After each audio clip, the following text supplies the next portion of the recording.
David, this week we are in something a little bit unusual. What is it? It's from Sweden. Well, yes, by a company from China. It is a Volvo XC90.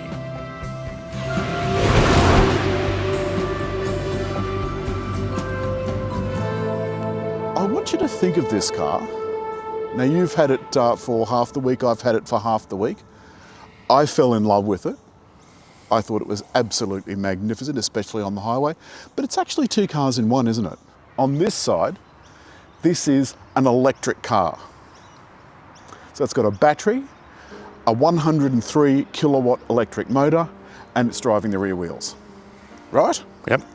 Now, at the front, this has got a 2-litre supercharged and turbocharged petrol 4-cylinder engine and an electric motor. What are the power figures? They're enormous. Kilowatts. 233 kilowatts. That's just the petrol engine, which is pretty good. Which is supercharged and turbocharged, don't forget. And the back electric engine adds another 107 kilowatts. Now, you put the two together, if you can do that and get that power to the ground, that's 340 kilowatts of power. And the pulling power? Torque, 400 newton meters from the petrol engine. Jeez. And 309 newton meters from the electric engine in the back. That's just extraordinary. Well, together that's over 700. And what's the 0 to 100, David, which is the real test of a car? 2.3 tonnes, and it does it in 5.3 seconds. That's just ridiculous. I mean, that's hot hatch territory for something that is a 7-seat family car. Big. And you could even do a little bit of light off-roading. Alan, what's the party trick? The party trick is that you can charge the plug-in battery from the engine, which almost, I'm not aware of any other plug-in hybrid that does it. They all charge the hybrid battery, but not the actual pure EV battery. Range Rover is now developing that so that if you approach an area like the London ultra-low zone, you can charge up your battery to go in there without breaking the rules. So obviously that's what this is. So take London, for example, the centre of London, ultra-low emission zone, below 75 grams per 100 kilometres of CO2. This, David, 40 grams per 100 kilometres. Mind you, if you do 1,000 kilometres, that's still a lot of CO2. The reality is if you're going on full battery, of course it's zero.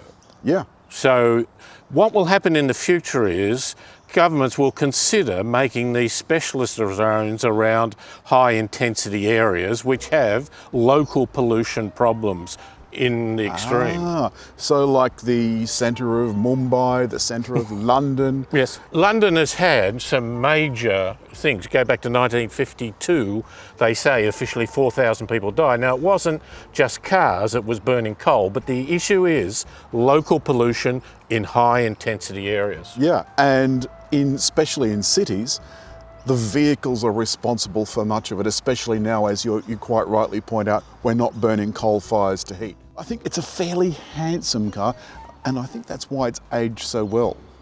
It certainly looks more SUV than it looks four-wheel drive. Well, I think it looks even more station wagon than it does even SUV, although it is a 7-seater. But you stand beside it and it is a big car. The headlights, Thor of Hammer headlights. Again, they are LED, but they're not matrix. It does have lights that turn when you corner if you want it. You can. All of these things, in fact, David, you can configure in the menu inside, and it's actually very easy to use.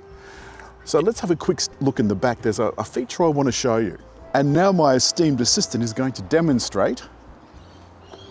You put your left foot in, you put your right foot out. Anytime now. So it's got a kick to open function, which only works if the key is in your pocket.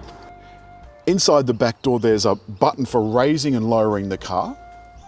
Now, not only that, there's an off-road mode which raises the whole thing. What's that, Dave? That's got to be a good 6-7 centimetres. Yeah, this is just for loading. Just for loading and unloading, David. There's a bag hook just here in front, a 12-volt outlet, and because this is a 7-seater, you can see that there's some vents over here for the rear seat passengers. a little armrest, and a cup holder on both sides. Plus there's a couple of tie downs. So you get 2 seats and they just pull straight up. That is a manual affair. And the middle seats are actually 3. I wouldn't even call that 40, 20, 40. I'd call it 33 and a third, 33 and a third, 33 and a... Doesn't make for marketing, but yes. That was remarkably easy to get in. Nice headroom, don't have to duck. Geez, that's classy trim on the door, David, with the Bowers and Wilkins sound system, which by the way sounds brilliant. A little bit of kind of sort of knurled effect on the metalwork, and a pull-up screen. There's also some side vents and some centre vents, look, David. Another zone of climate control and a couple of USBs. Are they USB-Cs? Yes, Cs. they are. Couple of cargo nets. And what do you think of the upholstery? It looks like it's made to be practical as well, and not make you I think sort it's of nice, hot. a little bit of Alcantara and leather. And the only noise you can hear inside, of course, with the engine going is the fan. These controls are actually really easy to use. Of course, it's got the typical Volvo symbol here where you can turn the fan up and down with this. There's rear climate, parking climate you can have as well. And also, which is I think typically Volvo, you've got a little chain. Hold on a sec. You'll notice the chain is broken. If you want to sync it, you have to press that to join the chain again. And what it means is to get to an up and down is a 2-step process. Well, See, you've got to go then to that and then to do that. or you can use voice. Using voice is good. How well do you think the voice system worked? I actually got it to work really well. Did you not? I tend to, out of simplicity, go straight to Apple CarPlay. Yeah. The door's got that lovely metal trim, David, with a beautiful feel, a Bowers and Wilkins speaker, and 3 memory positions for your seats. The steering wheel this is typical Volvo. It is so easy to use. A digital dash, and there's a heads-up display. It's just a small point. They don't tell you what this does, and you've really got to learn by trial and error. We've got some controls for audio in the demister, and a 12-volt outlet, easy where you can see it. The Qi charging pad, the gear lever, which is one of David's pet hates. It's a double tap to get it into gear. So one to get it into neutral, and then another one to get it into the gear. And this is the twist to start and twist to stop button.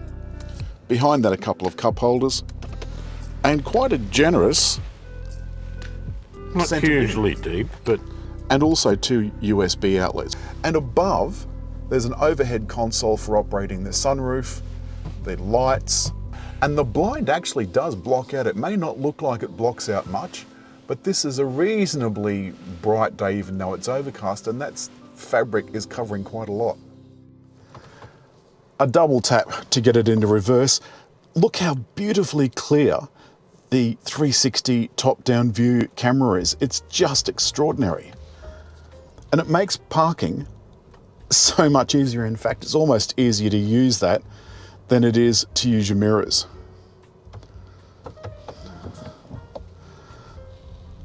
It's currently running just on electric, and there's about 15 kilometers left. So you can hear how beautifully quiet it is. But the cabin feels delightful. The steering is light and it's easy. The only thing, if I could make one small criticism, is that this screen is a little bit small, and when you've got Apple CarPlay going, which is a plug-in affair, it's just one little bit at the bottom. Then we get to charging. Charging is something that you can do at a public station if you want, though the last time I tried, it said it was going to take about 5.5 hours to reach a full charge. That is good for about 60 or so kilometers, I've found, maybe a little bit less, 55 kilometers. So if you decide that you're going to do that, then you've got to be prepared to plug it in for a very long time. Home is your best option. As I said, when I picked this up, the fuel consumption was down around 1.6, 1.7 litres per 100 kilometres. It's currently at 6.5, and that's because I tried to charge the battery earlier in the week. So it turns out, if you let the car do its own thing, it is absolutely the best thing to do. The ride on this air suspension is just delightful. It really is beautiful.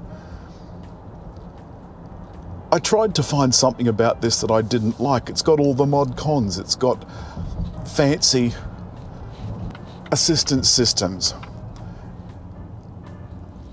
It's got active cruise control. It won't let you get into an accident if it can avoid it. And Volvo is very keen on safety.